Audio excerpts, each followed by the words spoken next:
आपका अपने चैनल में स्वागत करती हूँ। आज हम आपके लिए लेकर आए हैं नेक्स्ट टॉपिक। आज का हमारा टॉपिक है गृह सज्जा के मुख्य साधन, कि घर को सजाने के लिए हम किन किन वस्तुओं का उपयोग करते हैं, इसके बारे में अध्ययन करेंगे। जिसमें हमने लिखा हुआ है यहाँ पे गृह सज्जा के मुख्य साधन।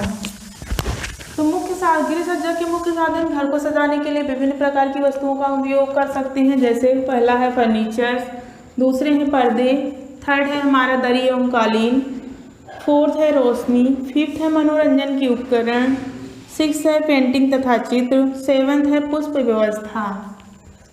फर्नीचर में जैसे हम मेज, कुर्सी, रैक, अलमारी, ड्रेसिंग टेबल इत्यादि के माध्यम से हम घर को सजा सकते हैं या घर की सुंदरता को बढ़ा सकते हैं। क्योंकि ये जो मेज, कुर्सी, चेयर होते हैं ये हमारे डेली यूज में आते हैं। यह हमारे उठने बैठने का सामान है, जिसके माध्यम से हमारा घर व्यवस्थित भी दिखता है और हमें सुविधाजनक भी लगता है। सेकंड है पर्दे ना कि हमारे घर को धूल मिट्टी से बचाते भी हैं, बल्कि हमारे घर को सुसज्जित कर सकते हैं। पर्दों से हमें एकांतता मिलती है, हमारे घर का जो वातावरण होता है वह शांत होता है, हमारा घर सुसज्जित होता है और विभिन्न प्रकार की धूल मिट्टी और गंदगी को भी घर में आने से रोकते हैं। उसके बाद है दरी एवं कालीन। दरी एवं कालीन अगर हम कमरों में सेंटर में लगाते हैं तो इससे हमारा कमरा सुसज्जित दिखता है और जो हमारे पैरों से डस्ट पार्ट घर में आते हैं वह नहीं आ पाते हैं। अगला है रोशनी। घर की सजावट में हम विभिन्न प्रकार की लाइटिंग का प्रयोग करते हैं। विभिन्न प्रकार की लाइटें मार्केट में आती हैं, जिनके माध्यम से हम अपने घर को बेहतर ढंग से सुसज्जित कर सकते हैं। फिर है मनोरंजन के उपकरण में जैसे हम घर में अपने टीवी लगाते हैं तो टीवी का जो स्थान होना चाहिए वह एक सेंटर में होना चाहिए। ऐसी जगह पे होना चाहिए जहाँ पर लोग व्यवस्थित रूप से रहकर उसका उपयोग कर सकें और जिससे हमारा घर भी सुसज्जित दिखे। उसके बाद नेक्स्ट है पेंटिंग तथा चित्र के माध्यम से हम घर को सुसज्जित करते हैं। इससे हमारा घर आकर्षक लगता है। हम दीवारों पर पेंटिंग और चित्र को लगाकर अपने घर को सुसज्जित कर सकते हैं। उसके बाद है पुष्प व्यवस्था का तात्पर्य है कि हम अपने घर में फ्लावर पॉट के माध्यम से अपने घर को सुसज्जित कर सकते हैं, गमलों को रख कर के घर को सुसज्जित कर सकते हैं। इस प्रकार से इन सब के माध्यम से हम घर को सुसज्जित कर सकते हैं। अब है घर की सजावट के प्रमुख साधन। तो घर की सजावट का महत्वपूर्ण स्थान है या गृह सज्जा का हमारे दैनिक जीवन में महत्वपूर्ण स्थान है। गृह सज्जा से हमारा जो जीवन होता है उसमें हमारे जीवन में आराम तथा शांति प्रतीत होती है।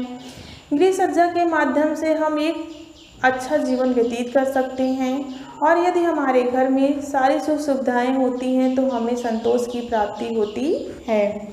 तो गृह सज्जा में जो फर्नीचर्स का महत्व होता है उसमें जैसे मेज, कुर्सी, सोफा, दीवान, पलंग, ड्रेसिंग टेबल, रैक, अलमारी इत्यादि के प्रयोग से हम घर को व्यवस्थित सुसज्जित कर सकते हैं। अब है घर की सजावट में फर्नीचर खरीदते समय ध्यान देने योग्य बातें। जब हम फर्नीचर्स लेने जाते हैं तो हमें निम्नलिखित बातों का ध्यान रखना चाहिए। उसी के अनुसार हमें फर्नीचर्स का अरेंज करना चाहिए, फर्नीचर्स को खरीदना चाहिए। उन्हें हम विभिन्न बिंदुओं के माध्यम से बताते हैं। जैसे अगर हम फर्नीचर्स खरीदने जा रहे हैं तो सबसे पहला पॉइंट है कि हमें अपने घर के कमरों का अनुपात ध्यान में रख कर ही फर्नीचर खरीदना चाहिए। यदि हमारा कमरा छोटा है तो हमें छोटे फर्नीचर्स की व्यवस्था करनी चाहिए और यदि हमारा कमरा बड़ा है तो बड़े फर्नीचर्स की व्यवस्था करनी चाहिए। सेकेंड पॉइंट है कि जो फर्नीचर्स हम लेंगे वह टिकाऊ और मजबूत होना चाहिए। हमें बहुत ही सस्ता फर्नीचर्स नहीं लेना चाहिए और ना ही बहुत ही महंगा फर्नीचर्स पर ध्यान देना चाहिए। कहने का तात्पर्य है कि जो फर्नीचर्स हो वह टिकाऊ और मजबूत हों। थर्ड पॉइंट है कि वर्तमान समय में जैसे जैसे परिस्थितियां बदलती हैं, फैशन का दौर बढ़ता जाता है, तो उस समय में जो प्रचलित फर्नीचर्स हैं उन्हें खरीदना चाहिए। फर्नीचर खरीदते समय हमें उसकी लकड़ी पर विशेष ध्यान देना चाहिए। चीड़ की लकड़ी का जो फर्नीचर्स मिलता है वह अच्छा और उपयुक्त नहीं होता है। हमें नीम, सागौन, शीशम आदि की लकड़ी के फर्नीचर्स का प्रयोग करना चाहिए। उसके बाद अगला पॉइंट है कि फर्नीचर्स ऐसा होना चाहिए जो टिकाऊ एवं मजबूत होना चाहिए। फर्नीचर्स पर वार्निश पेंट लगा हुआ होना चाहिए। अगला है फर्नीचर खरीदते समय सदैव हमें अपने बजट में खरीदना चाहिए। हमें अपने बजट से ऊपर होकर फर्नीचर नहीं खरीदना चाहिए, क्योंकि इससे हमें संतोष भी नहीं प्राप्त होता है और हम ऋण युक्त हो जाते हैं, मतलब कर्जदार हो जाते हैं। तो हमें सदैव अपने बजट में रहकर ही फर्नीचर्स खरीदना चाहिए। फर्नीचर्स के रहने से हमारा घर अच्छा सुसज्जित दिखता है। फर्नीचर्स का प्रयोग हम घर को सुसज्जित करने के लिए करते हैं। अगला पॉइंट है कि फर्नीचर्स लोहे का ले रहे हैं, मतलब धातु का ले रहे हैं कि लकड़ी का ले रहे हैं, इस बात का ध्यान रखना चाहिए। यदि हम फर्नीचर्स धातु की ले रहे हैं तो मोटी चद्दर की फर्नीचर्स लेनी चाहिए।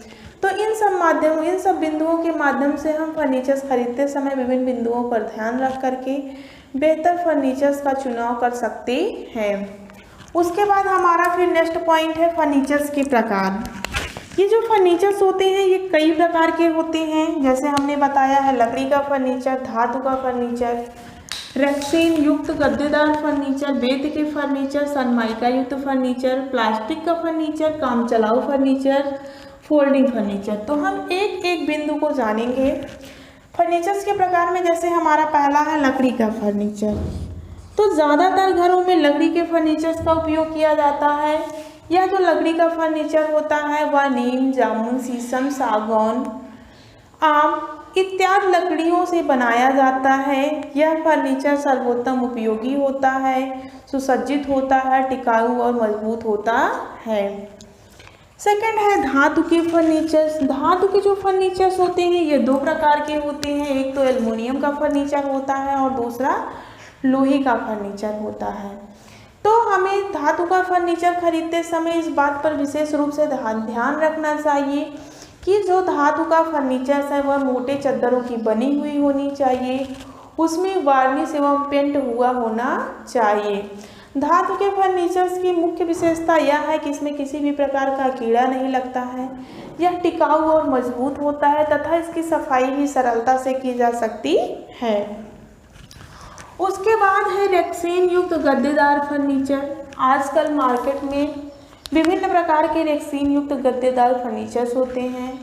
इसमें जो फर्नीचर्स की सतह होती है वह लकड़ियों की बनी होती है। ऊपरी सतह पर इसमें गद्देदार फोम, रबड़, स्प्रिंग के माध्यम से गद्देदार इसे बनाया जाता है। यह फर्नीचर्स अत्यधिक सुसज्जित होता है, आरामदायक होता है, परंतु यह फर्नीचर्स अत्यधिक महंगा होता है। उसके बाद है बेंत का फर्नीचर। बेंत का फर्नीचर जो होता है या जो आदिवासी लोग होते हैं वो जंगलों में बेंत की लकड़ियाँ होती हैं, उनको काट कर इस फर्नीचर्स को सरलता से बनाया जा सकता है। बेंत के जो फर्नीचर्स होते हैं वो आकर्षक और सुसज्जित तो दिखते हैं परंतु अत्यधिक टिकाऊ नहीं होते हैं। उसके बाद है सनमाइका युक्त फर्नीचर। सनमाइका युक्त फर्नीचर में क्या है कि इस फर्नीचर में लकड़ी लगी हुई होती है, ऊपर से सनमाइका को लगाकर फर्नीचर्स को निर्मित किया जाता है। अगला है प्लास्टिक का फर्नीचर। प्लास्टिक फर्नीचर सस्ता भी होता है, सुसज्जित भी होता है और टिकाऊ भी होता है। इसकी सरलता से इसकी सफाई भी की जा सकती है, जैसे मेज हो गई, कुर्सी हो गया, टेबल हो गया। तो हमारे घर में प्लास्टिक के फर्नीचर्स अत्यधिक उपयोगी होते हैं। सरलता से इसे हम कहीं भी ले जा सकते हैं, इधर उधर रख सकते हैं और डेली यूज़ में जो प्लास्टिक के फर्नीचर्स होते हैं इनका उपयोग हम कर सकते हैं। इनको सरलता से इनकी देख रेख की जा सकती है और सरलता से इनकी सफाई भी की जा सकती है। उसके बाद है काम चलाऊ फर्नीचर। काम चलाऊ फर्नीचर जो होता है या निर्धन परिवारों के लिए होता है, जैसे हमारे घर में तख्त होते हैं उस पर हम विशेष प्रकार की गद्दी बिछा करके, या हमारे घर में लकड़ी का बड़ा बॉक्स होता है उस पर हम गद्दे लगा करके सुसज्जित कर सकते, काम चलाऊ फर्नीचर को बना सकते हैं। उसके बाद है फोल्डिंग फर्नीचर। फोल्डिंग फर्नीचर प्रायः शहरों में यूज करते हैं। फोल्डिंग फर्नीचर जहाँ पर कम स्थान होता है वहाँ पर उपयोग किया जाता है। आजकल मार्केट में फोल्डिंग मेज, फोल्डिंग टेबल, फोल्डिंग बेड विभिन्न प्रकार के मिलते हैं, तो इनके माध्यम से हम अपने घर की वस्तुओं को सुसज्जित कर सकते हैं या घर को सुसज्जित कर सकते हैं तथा घर की वस्तुओं को बेहतर ढंग से रख सकते हैं। फोल्डिंग फर्नीचर्स के माध्यम से हम कम स्थान में अपने घर को अत्यधिक सुंदर और सुसज्जित रूप से बना सकते हैं। तो इस प्रकार से हमने इस टॉपिक में जाना कि गृह सज्जा के मुख्य साधन कौन कौन से हैं। फर्नीचर्स, पर्दे, दरी व कालीन, रोशनी, मनोरंजन के उपकरण, पेंटिंग, चित्र, पुष्प व्यवस्था। तो ये जो मुख्य साधन होते हैं ये गृह सज्जा के मुख्य साधन हैं। उसके बाद हमने जाना कि घर की सजावट का प्रमुख साधन फर्नीचर है। तो फर्नीचर में घर की सजावट में क्या क्या प्रयोग में आता है। मेज, कुर्सी, सोफा, दीवान, पलंग, ड्रेसिंग टेबल, रैक, अलमारी इत्यादि के प्रयोग के माध्यम से हम अपने घर को सुसज्जित कर सकते हैं। उसके बाद हमने विभिन्न बिंदुओं के माध्यम से घर फर्नीचर्स को खरीदते समय ध्यान देने योग्य बातों को जाना। फिर हम फर्नीचर्स के प्रकार को जाने, जिसमें लकड़ी का फर्नीचर, धातु के फर्नीचर, रेक्सीन युक्त फर्नीचर, बेंत का फर्नीचर, सनमाइका का फर्नीचर, प्लास्टिक फर्नीचर, काम चलाऊ फर्नीचर और फोल्डिंग फर्नीचर के बारे में जाना। तो इस प्रकार से यह टॉपिक आज यहीं पर समाप्त होता है। आशा करती हूँ कि आपको यह बेहतर ढंग से समझ आया होगा। अगर समझ में आया है तो आप हमारे चैनल को लाइक शेयर सब्सक्राइब करिए। घर में रहिए, मुस्कुराते रहिए। जय हिंद, जय भारत।